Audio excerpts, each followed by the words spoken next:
So we'll go through and it will give you the opportunity at the end to ask any questions, and we'll try and give you some takeaways that you can look at. Right.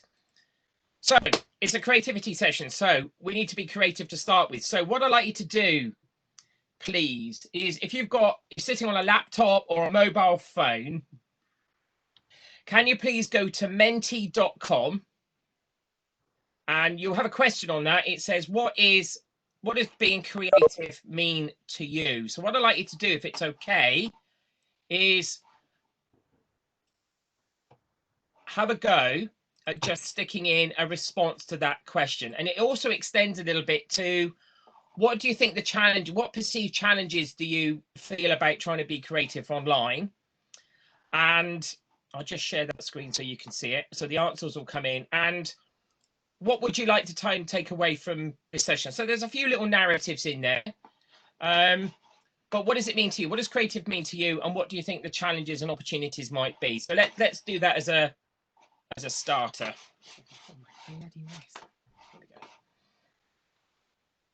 So menti.com, and then just type in the code 929661 and just put in a short reply.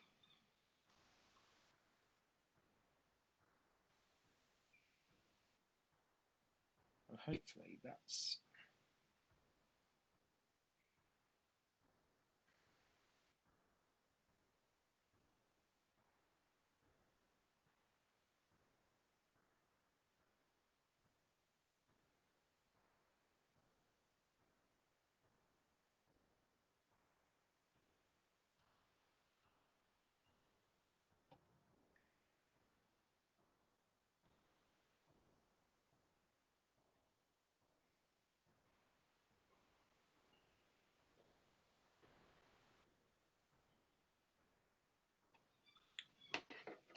Okay, brilliant.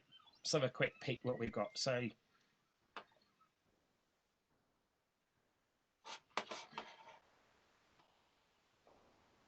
what is the Menti number? 929661.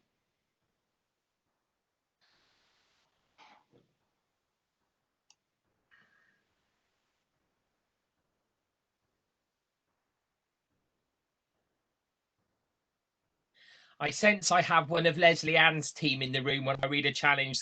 Challenges to engage sixth form students online in format. Very welcome. You can tick that off Leslie Ann's list of things to do this week. I'll let her know. Right. Ideas to help us uncreative lot. Let me tell you right now, colleagues, you are not uncreative in this university. I've been in different places, and the level of creativity and what people are doing here is second to none. So have confidence. We're here to help refine that a little bit, and also to make it fun. I think everybody here it's got to be fun. And it's also, if we start from the bottom here, fun learning development, challenges that need to stay relevant and meaningful. Okay, so it's all well and good being fun and exciting, but it has to have purpose, and it needs to be driven by the learning outcomes of your module. I'm going to come on to that when we look at some of the pedagogy. Bringing novelty into what we do in our old routines. That's a lovely one. Being imaginative, responsive, and inventive. I almost called this session today becoming an Imagineer. Now, I don't know, does anybody know or has heard the term Imagineer before? If you work for Disney, that's what you'd be. Somebody that works around experience management, but Disney have a whole unit that's called the Imagineering department.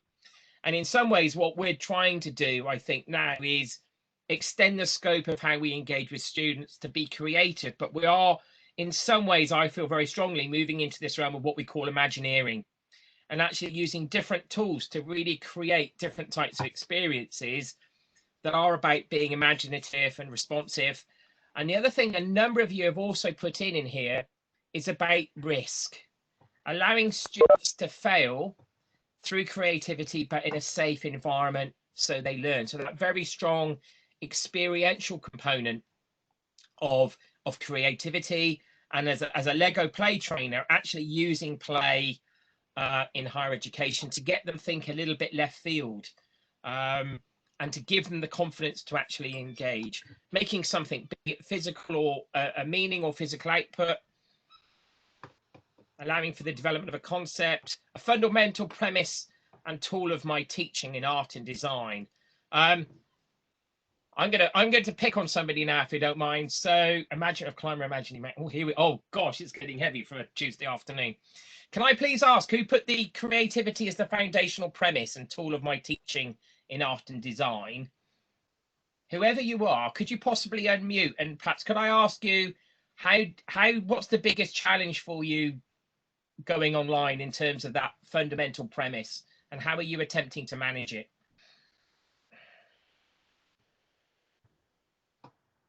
Are you brave? Come on, who's that out there? Hi, that's me. Who's this? Elaine. Elaine. Yeah. Hi, Elaine. Hi. Yeah, well, that's what myself and my colleagues been trying to get our head around for the past couple of months, really. But, you know, we are just like anybody in the university, kind of finding ourselves into the screens where normally we'd be right next to our students with the work that they're making. What was your question again? Sorry, Andy. I was going to say, what do you think the biggest challenge has been for you, Elaine, in terms of transferring that premise over online? Or are you happy in that space? In some ways, happy in the space, but the most difficulty has been sharing the creative work that the students do, and really being able to sort of a full understanding of the quality and nature of the work when you can't see it in real life. Obviously, some subjects in art and design, the work exists on screen, and that's fine. But in my subject area, it's a bit more difficult. But it is also forcing us to kind of be a little bit, jump ahead a bit with some of the innovations we want to make with how our students are creating work as well. So. Okay, lovely. Thank you for sharing that, Elaine. I think we may have some recipes for you later on that you might find useful in sharing student work. So don't go away. Right, let us go back to see if I can be clever and go back to my PowerPoint. So we go there. Right, let's check that showing. Okay, so hopefully we're going to give you some practical ideas. Now, what I did a bit of we need a little bit of pedagogy. So I've just kind of like gone into literature and pulled some quotes out about how creativity is actually treated. Some of these are a bit funny. So I like this one. Creativity is a bit like pornography. It's hard to define, but we think we know what it is when we see it. Creativity is imaginative activity focused activity fashion so as to produce outcomes that are original and of value. I think that was somebody's actual quote almost on the Mentimeter. Constructs new tools and new outcomes, new embodiments of knowledge, new relationships, rules, communities of practice, and new connections, new and social practice. So that's 2002. That quote is so relevant now in terms of transitioning to an online delivery situation. And put a bit of Bill Gates in there. I was trying to find one from Steve Jobs, but it didn't quite fit. But creativity allows people to be effective. Right, so let's just wrap this up a bit. Robinson, 2001, 4 elements, the key elements of creativity. So the medium of what you're actually using. So today, what we're hoping to show you is some different types of mediums that you can actually use. And there's a plethora of mediums that you can work through. And what we're going to try to do is just show you some core ones so it doesn't come across as too overwhelming. The second one is the expertise in mastery of that medium. Okay, so it's about one's own digital competency and skill sets to actually being able to log in and create something electronically online, and then to be able to use it effectively so it's fit for purpose, reflecting some of the comments that you've put. All right, the need to play and take risks. I've been in the system a long time, and I'm a real advocate of play. Done an awful lot of work with Lego, but very, very visual approaches to learning and teaching. If you've not come across, go and look at the work of Alison James, who used to be at Winchester. She's a real proponent of creativity and play in higher education. And she actually started on my Lego journey about 5 or 6 years ago, and I've not really looked back on that, but she's quite inspirational in terms of what she does. And I know some of her core texts are actually on the library catalogue, so definitely just checking in with that. And then within that kind of context, the need for critical judgment, using creativity and play to develop these skill sets, to develop students' approaches to their own critical thinking and reflection on what they're actually doing. So I'm often conscious when I do Lego that the students go, oh, here he is, he's got his Lego out again. And if you do it too much, they see it as a bit of a gimmick. And so it's about using play and creativity in the right context to, like you've said already, add some value and purpose to what you're doing, so it fits with the overall learning outcomes and constructive alignment. And then what does creativity mean? Well, again, this is from Jackson and Shaw, 2002. Again, I'm not going to read this all out, but creativity is personal innovation. How we can use creativity to get students to share ideas. How we can create online spaces where they're working collaboratively together, where they are developing that relational element, but also actually having a go at taking risks. The potential for failure. Again, I'm a real proponent of how can we encourage students to fail, but then have a mechanism in place where if they can reflect on that failure, that becomes part of the assessment. So the failure actually constitutes the part of the assessment on which they're actually graded. The broader creativity around graduateness, and in the Portsmouth context, thinking about that in relation to how can we be creative in terms of helping deliver the hallmark statements that we all kind of like aspire to. Creativity is making sense out of complexity. Again, so pertinent now about we want to be creative, but how do we make sure that fits in terms of our delivery online, about the other commitments that people have. And for me, the one at the bottom, creativity as a process of narrative and storytelling, and how we can shape our curriculums in a really engaging way to actually get the students to start engaging with us. And just one more, Lynn, 2002. Again, some of these are some of the seminal pieces of work, but this notion of creative pedagogy. So what we're doing today is perhaps sharing with you ideas for how you can teach. So how do you generate creative teaching? Well, you can do this and you can use these sets of ingredients. But equally, we want to be teaching for creativity. So on the one hand, it's our approach through the way that we teach and the way that we evolve and develop our pedagogy. But equally, it's the agency of the students themselves and how they start to engage with play and creativity and see their own role within that, and can share their own expectations, can share their own ideas in a way that helps them put into context their own learning and their own understanding, but in a really informed, engaging, creative and playful way. And again, God, this is long. I'm not going to throw it. This is just, again, the notes will be available on the website after the session. So this was just from Dode 2017. So this is slightly more recent, but a list of the types of things that we actually need to be doing. So this perhaps brings us a little bit closer to where we are now in developing that. I want to be creative. Okay, give me a bit of a checklist of types of things that I actually need to be doing within that. Okay, am I taking account of the student's previous knowledge? No, but I could start doing this. How am I going to make time for dialogue? What types of apps and technologies can I actually do for that? The one I am going to draw down on more than anything else is this one, maintaining a positive relationship with the students. Because that's the bit that we've lost for me, because we're used to the face-to-face delivery. So we want to be creative, but we need to be creative in ways that, how can we have that sense of fun that you might have in a session, and that giggle and that laugh? And that's something, I've always really taken great joy in when I teach, is that I have a laugh with my students. We take the mickey out of each other and we have a really nice relationship, but I get the most out of them because it's reciprocal and there's that respect, and we do have a good laugh, but equally I push them really, really hard. So it's about how do we maintain that relational element online. So the recipes that we've prepared hopefully are designed to put you in that direction.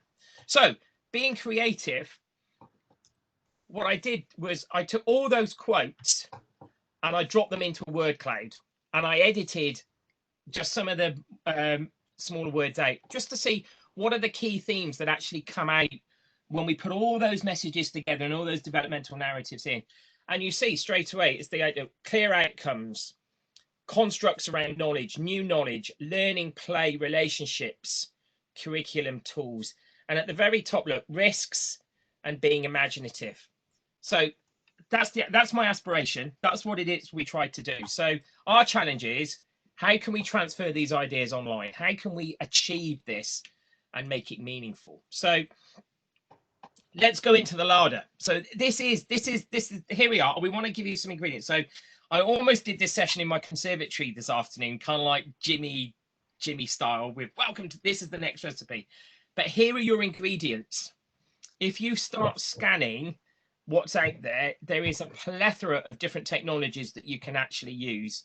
And you might look at that screen and go, oh my Lord. And your immediate reaction would be, where do I start?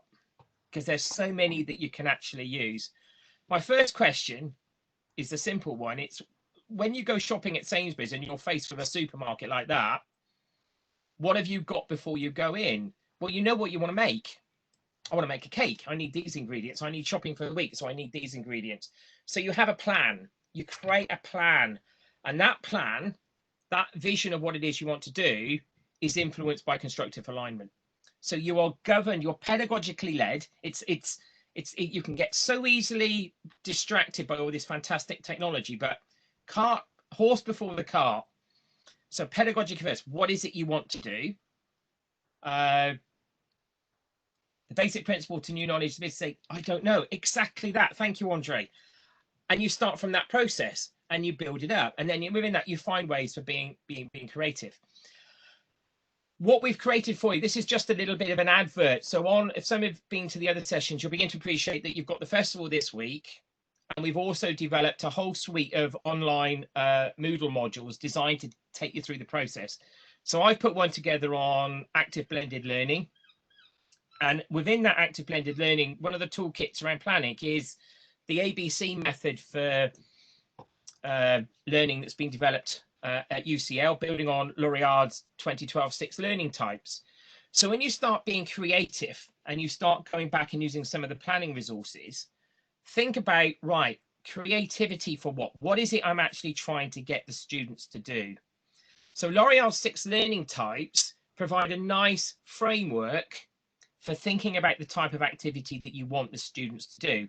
And active blended learning is about getting this blend right and creating the foundation and almost like the playing field that you actually want to go and play in, establishes the parameters of where you want to start having that experience with the students. But within that, you then start being creative in terms of how you start going around playing. But it provides that nice framework to start you off. So let's get into it. So we've given you some starters. So we're going to have a bit of play. Hannah, yes, really struggling with this choice. Exactly, that's my point. There's so much out there. Where do you want to start? So let's show you some examples. So here's our starters. So I'm sitting here with my ingredients. So my first menu option, and again, this is, we're not going to necessarily show you or tell you how to do it, but this is some ideas of the types of things that you can do. Tom, that's one for you. We are doing stuff like that, Mona, and we will be doing this in the rest of the summer. Tom, my colleague here, is one of our principal trainers, and we're doing an awful lot of that already. So this is the aim of this session is this is what we can do, and we're very happy to follow up. So here's my first recipe for you. So we've created this recipe card, and you can actually download this recipe card off the festival website. And what I'd like to ask you to do at the end of the session is to create your own recipes, write them on the PowerPoint, and actually post it on a Padlet that we've actually created. So please, and what I'd really like to do is almost publish a University of Telltales recipe book in the format of a recipe book with all sorts of different stories about how we've actually managed this process for technology. So my first recipe for you is for transitioning to students, because one of the biggest challenges that we have is that we won't have students in the same space. And I used to be responsible for induction at the University of Chichester Business School. And one of the things we often did was we got the Lego out, and I mean, we got the Lego out, and we would invite the students to come in. They build a little model that told a story about themselves, and then they would take a photograph of it and they would post it up on a Padlet. And we'd end up with this like bank of who's who. And we used to take photographs and put them on the notice board. And that's what here. So my ingredient here is a Padlet. Now, some of you, I'm sure, have perhaps used Padlet. If you haven't, please come along to the sessions I'm running on Thursday afternoon and Friday morning, and I'm going to show you how to use it. But Padlet is a fantastic bit of kit because you can do so much with it. And using the recipe analogy, Padlet is like an egg. There's lots of things that you can actually do with it. Some are simple, boil an egg. Some are a little bit more complicated, but they fit a purpose. So the aim of this one is you create a who's who wall. The students are, you send the link, you create your Padlet board, you send the link out to the students, and you basically ask the students to take a photograph of themselves with a very short biography, and you ask them to post it online. And then you end up with this nice who's who wall. And what you can then do is take the embed code from Padlet, and then you can put that at the top of your Moodle page. So when people go in, they can see who is actually in that module, and they can share experiences. The other thing you can also do with Padlet, and again, the students can put it on their phone, is that Padlet allows students to take a very short video of themselves. So they could sit here and say, right, what I'd like you to do is a 50-second intro bio, welcome to everybody in the module, and then just put that via the app on their phones straight up onto the Padlet page so everybody can see who they are. If you want a bit of an extension to that, once it's all posted, skate through and produce a short quiz. So you could almost do like a who's who, which forces people to go and read everybody else's bios, and then you can just announce the results later on. But it gets the group working together online and actually be, just making friends and understanding who's who, and just starting that that process off. Note to self, so some little additions to that is that you could get them to use Lego. Here we are. Yes. So just get them to raid their toy box, or it could be Playmobil or anything they like, and actually get them to build a little model of themselves and explain why and how it reflects who they are. So it's an induction activity, a bit of an icebreaker in a module. It just gets them going and gets them used to the kind of technology that you're actually going to ask them to be using during the course of the module. Okay, recipe 2. So we're going to take you through some starters, and then we're going to show you how to do a couple of things. So this is Kahoot. So I'm sure some of you have come across Kahoot, and we all potentially use Kahoot in different ways. But perhaps using Kahoot as a regular knowledge check activity to test understanding after a session. What I've done here, or the suggestion here, is that perhaps embed Kahoot a little bit more consistently as a knowledge check activity across your module. But what you can then do in Kahoot is you can actually download the results of the quiz in Moodle itself. Kahoot is free. Tom, would you like to just clarify the logistics around Kahoot? Yeah, so Kahoot is, as Andy says, it's free to sign up. You can create an academic account using your app port address. I think they have now got sign in with Google, so you don't even have to worry about creating a new password. It's just sign in with your standard username and password. I believe it is, and I will just put this up now, I think it's 30 users that you can use at once for a quiz. I'm unsure whether the offline mode is free, open to everyone. I will find out for you by the end of this. Give me a second. Okay. So again, Kahoot is one example of an ARS software, and we also have other examples like VVox and things. But the essence with this one is what I'm doing is pulling down the report data so I can see what everybody got. And then the idea might be that you keep a leaderboard during the course of the module. So it becomes like a Premier League. So every student chips in as a knowledge test, but you're keeping a list and a bit of a championship of how people are doing within their different groups. What you could also do is, instead of you creating the knowledge quiz every week, if you've got smaller groups perhaps, and see how it scales up, is that you could perhaps put the students in groups and actually get them to develop the knowledge quiz and then run it for other students. And you rotate that little knowledge check activity round the module, so they each take a different bit. So it's demonstrating their own understanding through the types of questions they're actually going to generate in their own quiz. And then what you might be able to look at on top of that is whether you want to run that quiz asynchronously or synchronously, depending on in the situation that you find yourselves. Just a little note I've just put on here, and this is, I think, just have the conversation. Discuss with students if they are happy to have a leaderboard as a bit of fun, because I wouldn't want to make students feel intimidated that they're at the bottom of the list. So perhaps you might just do the top 10 or something like that, but have that conversation with students at the beginning to make sure that when you're being creative, they're comfortable in that space and with your own strategy for creativity that you're actually trying to develop, because you want them with you. You don't want to leave them behind. And all these exercises are designed very simply as a starter, as a little aperitif, just to get them in the mood, just to kind of like to give them access and to motivate them. And that's Gilly Salmon's 5 stages of online learning, I hear you shout, and you'd be correct. Right, next one. So just to jump in there, Andy, the basic Kahoot gives you up to 50 connections. There is the assigning a student pace challenge. So as you said, you could embed it in something else and do it asynchronously or synchronously, depending on what you're designing. But as is mentioned in the chat, yes, it doesn't have some of the other question types. You basically have like true or false or up to 4 answers, but you can't add images to the questions in the actual questions. You can add it as a visual thing, but you can't add it to each question. But I've posted a link to basically what you get in the basic plan in the chat. So there you go. Cheers, Tom.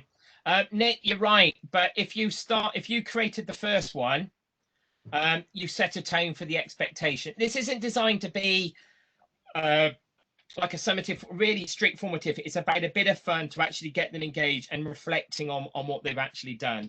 And I think you'd be surprised what they can come up with once they get started as a group. The next one, again, this is just designed to be a little bit of fun, but this is my Easter egg bingo card. So what you do, and I've just illustrated here, your core ingredients that you need for this one would be a word processor. You need PowerPoint, you need Word or equivalent. And what you start with is a bingo grid. And the size of that bingo grid and the number of cells that you put in that bingo grid is entirely down to you. But what you're going to do is fill that bingo grid with statistics or bits of information that the students are going to find, from your content, from the activities that they're going to do, from the research they're going to find, and so on. So they have that, you give them the bingo grid, and you may have more than one bingo grid as you perhaps go through a module. But the idea is, as soon as they find that bit of information, they're ticking it off, and then they're moving on to the next one. And that content can be obvious, so you give them some quick wins, but some of it might be more hidden, a true Easter egg where it's hidden away in a piece of research, or you know that they've got to read a particular article for something, so you take one of the Easter eggs from that piece of work and it's buried in there. So it's not going to be easy to complete, but if they do the required reading or they're engaging all the exercises, it is potentially possible to complete that bingo grid. And yeah, it is effective gamification. We're making a bit of fun out of it, but there's a rationale for underneath it because it's pedagogically led, and we're using those activities to encourage the students to actually engage with what we need them to be doing. What we'd also need to ask the students to do is make sure that they're also noting the location, so we can check that they've actually found it in the right place. So there you go. 3 very simple starters, just to give you an idea of how you could use different types of types of ingredients. So what we're going to focus on now, that we're going to take you to some mains, and on the mains, we're just going to show you in a little bit more detail. So my first one is a little bit different, and I'm not sure if you've come across this app, but this is an app called, I think it's called Kylo, and it's a debating app. So I'm actually just going to show you how to use it. So if I can get in, right, let's just check it's showing. Tom, is that showing Kylo on the screen? Not yet. Yes, it is. Is that showing now? Yes. Right, okay, super. Right, so I'm going to go back to the beginning. Okay, basically Kylo is a really nice debating app, but it has a lot of functionality to it. So you create a free Kylo account, and I've logged in, so you can see my dashboard, and I've created one there. So I just very simply go create discussion, and what am I going to do for the minute? I want to make that, let's make that public because I know that'll come up.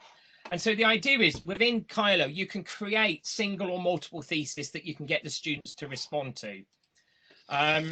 So we need a debate topic. So to 48, anybody like to offer a debate topic that you think generates interesting discussion? First come, first served. Anybody? I don't really want to go with my boring. So there's three. Catherine, who do we? What? Which one? Which one? Because mine was Ryan Johnson should be ashamed of The Last Jedi, so I'm not sure which one to put in. Okay, I think do ghosts exist or do pineapple belong on pizza are two very strong contenders. Okay, should we go with right? Sean, you're the winner because that's has to be that one. Brilliant. Okay, so we then write just give a little bit of background. There we go. And if you wanted to, you can add a link in there. So you could create, you could find a controversial website or a news article, or Catherine there has kindly talked about white fragility. So she might have a link to an online journal that you want the students to read. And then basically they then come back and start debating around a question or multiple questions or multiple theses that you've actually set in Kylo. So that goes next. We need, let's put a tag on. Why pineapple?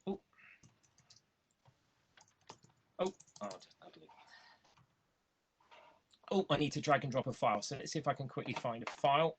I haven't got a pizza one, so I'm afraid I'm just going to use that from a previous one. So that's a very attractive pizza.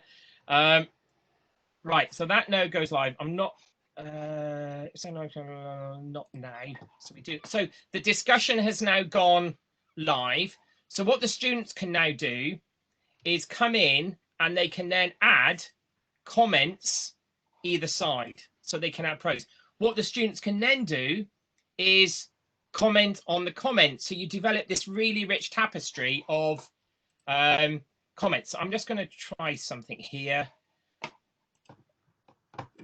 That should work. So if I go copy and I go chat, right, let's see if I can be a bit clever. Oh, I've lost my chat. Where's my chat? Right. Let's see if I've not done this before, so I'm trying to be a little bit creative this afternoon, and I run the risk of failure, but hey ho. So I'm going to click return. So in the chat, I have put the invite to that board. So you are warmly welcome to go and add something to that. You can chat. sign in with Google again. So you. I'm not sure whether you need an account or whether it will just let you in. We'll see what happens. No, you need an account, and I have an account. Okay, so if you want to demonstrate it, if you can invite me, because I am obviously on here, I can add something for you now. Right. So invite. Is it just invite Tom? Let me. Are you Thomas or Tom? I can never remember. I'm trying to find out. Put in. Does it have an email in there? It's tom.langston@port.ac.uk. it's going to do email. If not, my username is different. Right, has that come through? Anyway, so what happens then, and I think this is the beauty of this software, is that as the students start building up their comments, what you've got in the top left-hand corner here, hopefully everybody can still see the screen. Yeah. There is a little pie chart in the top left corner.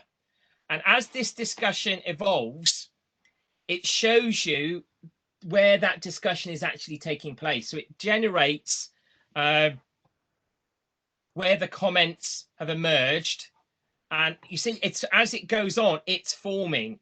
So you can see which types of debate are generating the most activity back. So it's just a really nice visual of the type of debate that's actually evolving in your group. Now, the other thing you can also do is it's actually got an embed function. So you can actually drop this into your Moodle pages. So the students can actually see and contribute online. Okay. So it's one of these, Carlo is one of these that is perhaps not known. I don't know whether colleagues have seen it or used it before. I stumbled across it. An invite to join it landed in my in tray on my email, and I went in and went, oh, that's nice. Because it's quite powerful, very simple to use, but quite powerful in terms of actual engagement. So look, see, the comments are coming in. So if I do the pineapple chart again, so we're getting a nice balance here, 50-50 in terms of what people are actually doing, and that evolves. So if somebody makes a comment on a comment, you get an outer ring on that pie chart, and it keeps growing to show you how that argument or debate is being extended. So again, it's a nice one, a nice way of actually just generating a little bit of tool. I was looking for an asynchronous chat tool, and Kyla looks great. There we go. Mohammed, that's exactly what it's there for. Mohammed, you might also find Padlet really useful as well. Come to the session on Thursday and Friday. And we give you some really cool ideas of things that you can do. Can I just jump in? I'm having a little bit of an issue at the moment with joining your one on kialo.com, because when you first looked at this and you showed me, we were on kialo-edu.com. So I'm having to create a whole separate account in the two different domains, if you see what I mean. Okay. So, we'll circulate some details so people, but just go and I would just go and find it on Google and having a play. I haven't used it in anger a lot. I've been experimenting with it, but it seems to have a lot of potential. So please go and play and write a recipe card for us to show us how you've actually used it. That'd be great. Right, let me see if I can get back to share content. Let me go back to share PowerPoint. Right. Tom, this was your donation to my recipe book. Nearpod, would you like to that one? Yeah, so obviously I did a session earlier in the week and did one today kind of on the flip side of it with Stuart. But Nearpod, much like sort of Men2Me to the VVox, that kind of idea, is an audience response system. The bit I like about Nearpod is how it will embed a session using a code into a Moodle site, so you can add it directly into materials you're creating. They don't have to jump out of that material to go somewhere else. It will be part of the flow. And so the way I had it for this particular one, but again there are many others you could do, would be break down a problem, look at what you're trying to demonstrate. If you create a Nearpod lesson with one or two slides, maybe up to 3 slides there I've got, and use different activities to test that part of the knowledge. Like I say, you can then embed that within the Moodle site, and you can track the progress that the student makes through the back end of Nearpod in the sort of view activity. So a good example that Annie's come up with previously on this kind of idea would be start, stop, continue. You have a like a Padlet board essentially, but basically a collaborate board where students can post anonymously their thoughts. And you have one board that says start, one that says stop, and one that says continue. and you can then get them to tell you what's working, what they like, what they don't like, and how you can then incorporate that within your teaching where relevant. Again, it doesn't have to be a start, stop, continue. It could be something completely different, but it's kind of that you take the idea that you have and you run with it. And like I say, feel free to talk to myself and Andy, the rest of the team, and we'll hopefully help you sort of narrow some of those ideas into a tool that works to meet, as Andy says, the pedagogical needs for what you wanted to achieve in the first place. Thank you very much, Tom. So the idea with these couple of mains is that they're just that the starters we gave you were really quick, bite-sized things to actually get the students engaged. The mains we've shown you are just a little bit more involved, a little bit more technical, just a little bit more involved in setting them up, and they tend to last a little bit longer. But the idea is that they fill the students up a little bit more, if you know where I'm going with the recipe bent at the moment.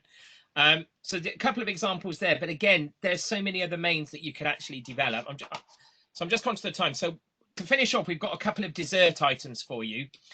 What we've done here is try to theme these around the idea of reflection and kind of like presentation. So you're sitting there at Christmas going, it's time for my pudding and I've had enough. So the first one, and I'm going to hand the reins over to Tom because he's very kindly offered to demonstrate this one. So if Tom, if I make you host, you can keep host. You can just press the bubble by my name and make me the presenter.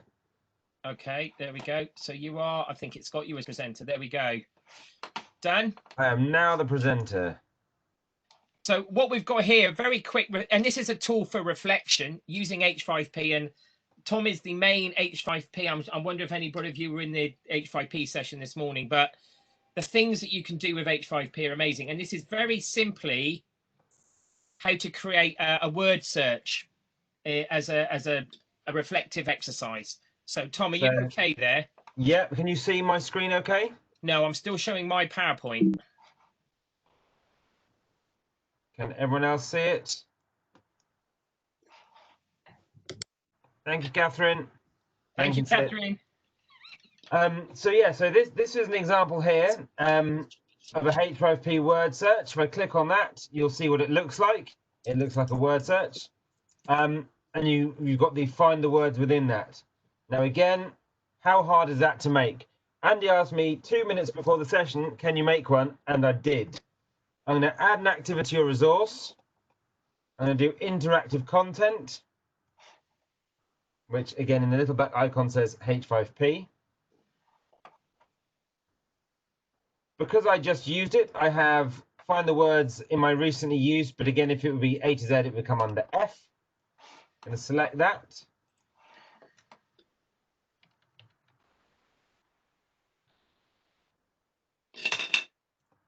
Find the words from the grid, but again, I can give it more description if I wish.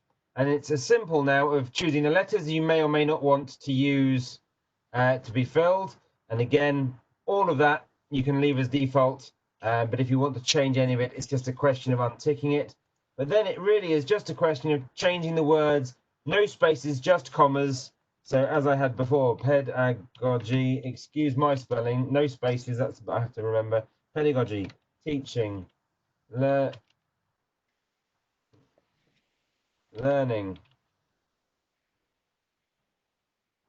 Oh dear. Fat fingers. Discussion. I've got teaching already. One more. Andy, throw me a word you like in your word search. Creativity. Creativity. So they're the words I want the student to find. The allow to download is more for creating and sharing the H5P activity, not the word search. So we don't need to worry about that. But by leaving the display bar on, I could embed it elsewhere in my work as well. So if I do save and display. Tom, just one more thing. Under the where you see the long alphabet, you see there's that little arrow. I'll pull that back up. So what we've done there is you saw that the vocabulary came up. So if you want to make it a bit harder, if you just click that where the alphabet is there, if you just click that one and then turn off show vocabulary, they don't get the answers. So they have to work it out for themselves. So you can say, oh, there are 15 keywords in this word search associated with strategy.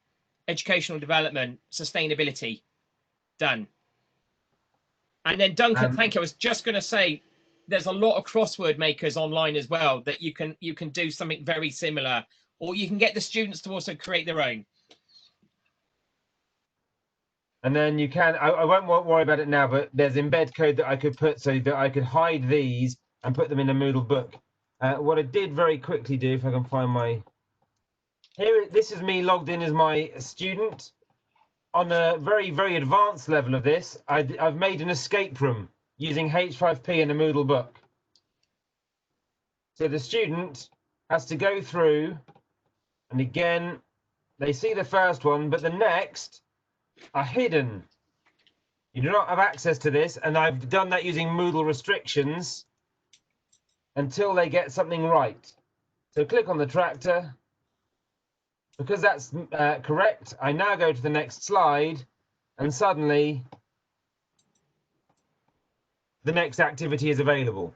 So with H5P in the Moodle book, you can get exceptionally creative and exceptionally headachy with all the restrictions you need to set. As I say, that's purely as a, it's not to scare you, it's to show you that there is a range of options available. If that's something you'd like to know how to do, ask. I will happily help. That's not for you to go, I've forgotten how to do all that. Do not worry. But if that's something you're investigating or you want to do something creative like Andy's talking about, come and see us. We have different solutions at different levels for what you want. That's brilliant. Jazz, thanks for that. Please do a recipe card for us, telling everybody what you've actually done. It's these types of examples that we would really like to start assembling and perhaps do something really imaginative with. Lovely. Tom, I'm going to come, am I back? You're the host. You need to take the presenter role back, but... Change role to presenter. Right. Excellent. So I'm back in the frame. 1 second, colleagues. I should get back to my PowerPoint. Okay, right. Just a couple more to whet your appetite. So another one, just I've called this one at the top a reworking of a timeless classic to add an interactive element to student presentations. We've all used PowerPoint. We love PowerPoint. You know, you wouldn't want to be without it. But at the end of the day, you get to the end of the year and you go, if I see another student presentation in PowerPoint done badly, oh!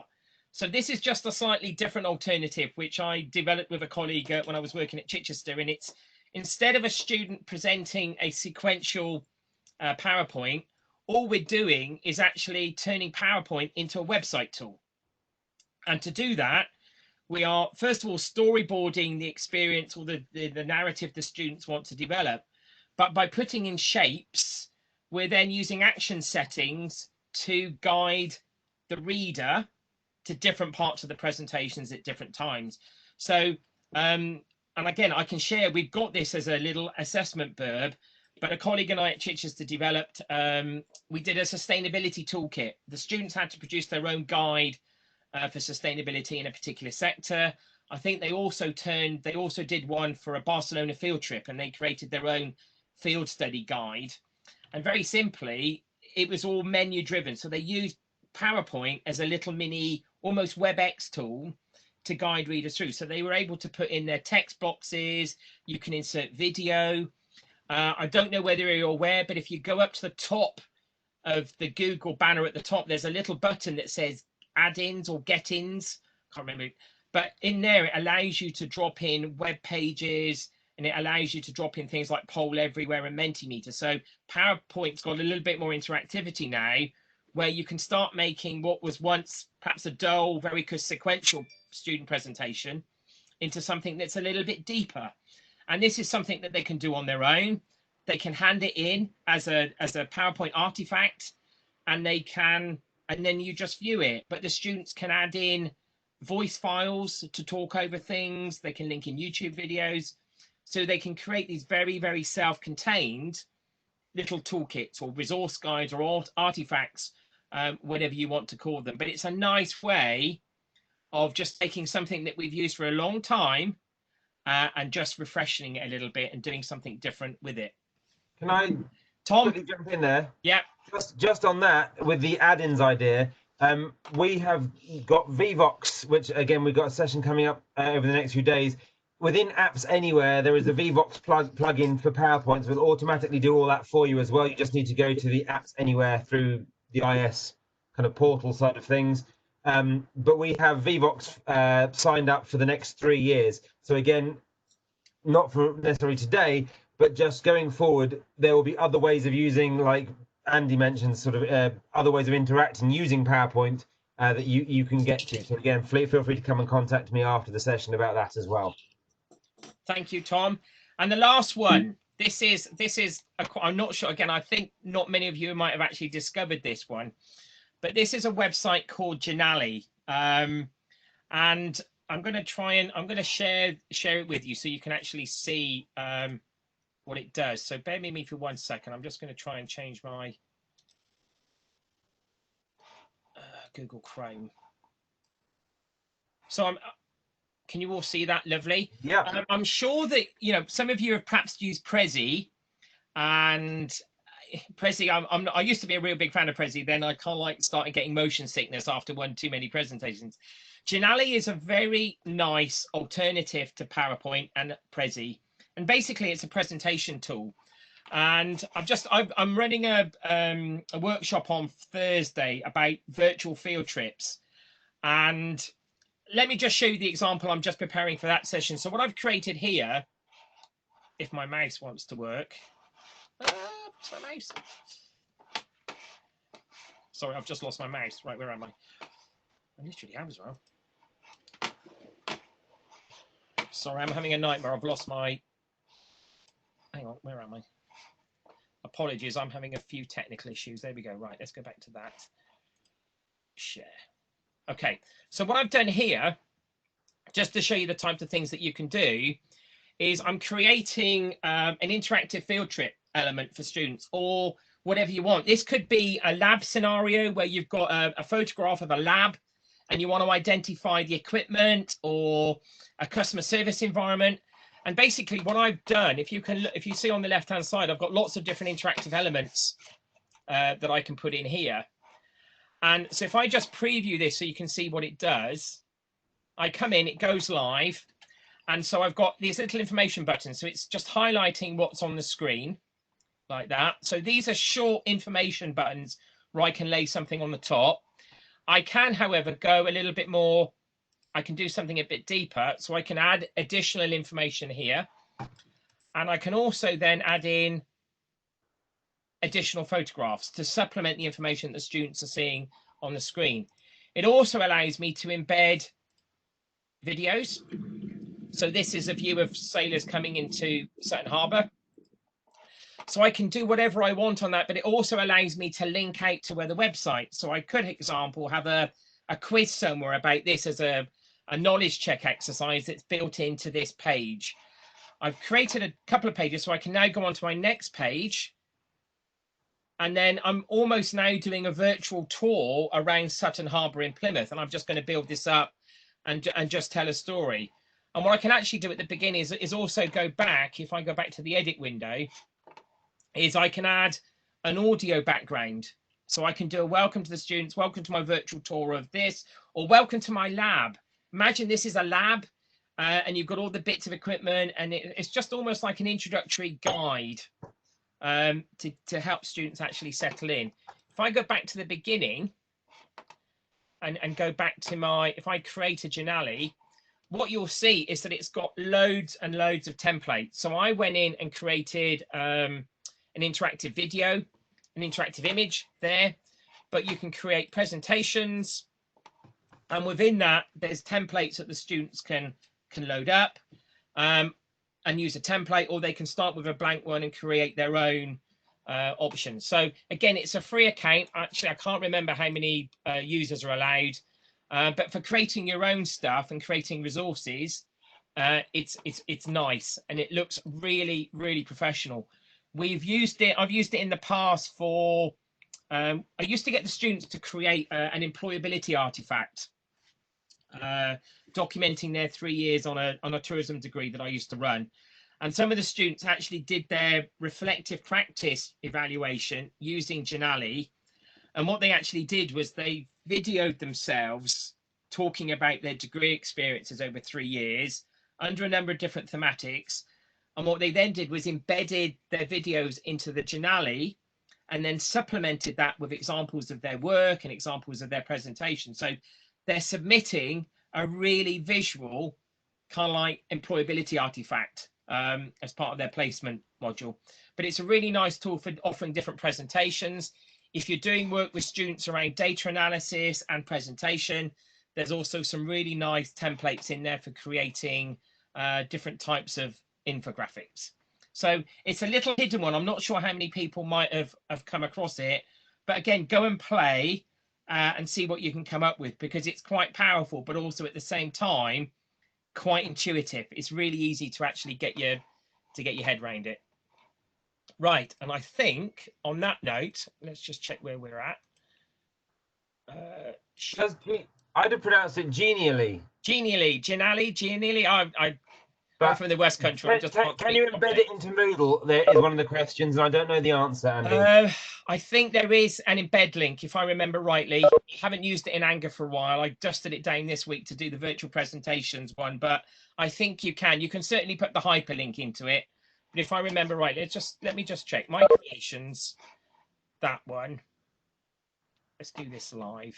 No, so preview, collaborate. I can invite the beauty with this one as well is I can invite other people in to develop it. If I go all set, public online. Yes, you can. I remember I went through the process of launching one the other night, and we did it. It's 2 o'clock, Andy. Just to let's finish, colleagues. We're there. That's the. We can't. Oh, we've run out of time to do the Ready, Steady, Create. So I'll tell you what. We'll do that remotely. This is the invitation that we have to you. If you are struggling with a particular element of delivery, or you want some creative ideas, please email Tom and myself, and we will sort it out. Okay. Hopefully you find that useful. Again, we're here to help. Wacky ideas. Please download the recipe card, fill it in, and please share the types of creative exercises that you're doing with the students, and we will try and compile them and see what we can actually come up with. So we will call it a day. Look forward to seeing you at other sessions during the week. Thank you ever so much for coming, guys. Brilliant. I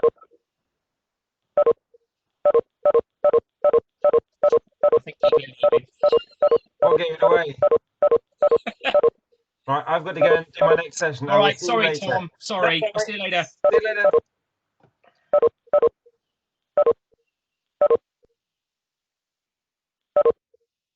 Thanks for coming, everybody.